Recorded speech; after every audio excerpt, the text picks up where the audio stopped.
Shalom saudara-saudari yang terkasih, kembali kepada renungan harian kita. Tema kita hari ini adalah atribut kekristenan bukanlah jimat. Bacaan Alkitab diambil dari 1 Samuel 4 ayat yang ke-10 sampai 11. Lalu berperanglah orang Filistin sehingga orang Israel terpukul kalah. Mereka melarikan diri masing-masing ke kemahnya. Amatlah besar kekalahan itu. Dari pihak Israel gugur 30.000 orang pasukan berjalan kaki. Lagi pula tabut Allah dirampas, dan kedua anak Eli, Hofni dan Pinehas tewas. Bapak, Ibu, dan Saudara, sebelumnya kita sudah bahas bagaimana bangsa Israel merefleksikan kekalahan mereka. Mereka berpikir bahwa ketika mereka kalah, itu dikarenakan Tuhan tidak ada bersama-sama dengan mereka.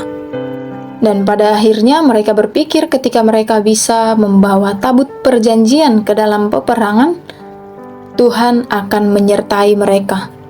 Ternyata pada kenyataannya bukanlah demikian. Memang tabut perjanjian adalah tanda kehadiran Allah, akan tetapi tabut perjanjian tidak mempunyai kuasa apapun untuk membuat mereka menang di dalam peperangan. Bapak, Ibu, dan Saudara, tidak jarang di antara orang-orang Kristen saat ini menganggap bahwa atribut-atribut kekristenan adalah sangat penting.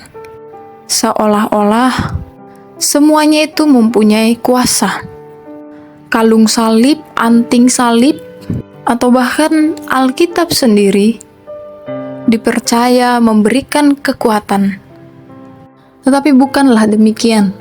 Alkitab sendiri tidak akan mempunyai kuasa apa-apa ketika kita tidak membacanya, ketika kita tidak merenungkan, dan ketika kita tidak mempelajarinya lebih baik. Karena yang terpenting bukanlah bentuk fisiknya, tetapi firman Tuhan itu boleh nyata di dalam kehidupan kita.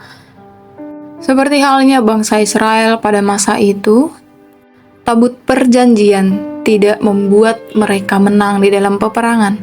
Bahkan anak Imam Eli yang bernama Hofni dan Pinehas tewas di dalam peperangan itu. Bahkan tabut Allah yang mereka anggap sebagai suatu jimat pada akhirnya dirampas dari tangan mereka.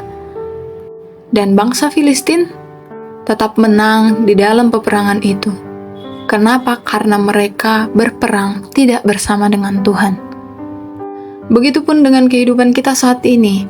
Atribut-atribut Allah, atribut-atribut kekristenan tidak akan menolong kita di dalam menghadapi segala macam problema di dalam kehidupan kita. Tetapi firman Tuhan dan Tuhan sendiri, itulah yang mampu menguatkan kita. Kekuatan kita bukan berasal dari benda-benda rohaniah, tetapi berasal dari Tuhan. Amin.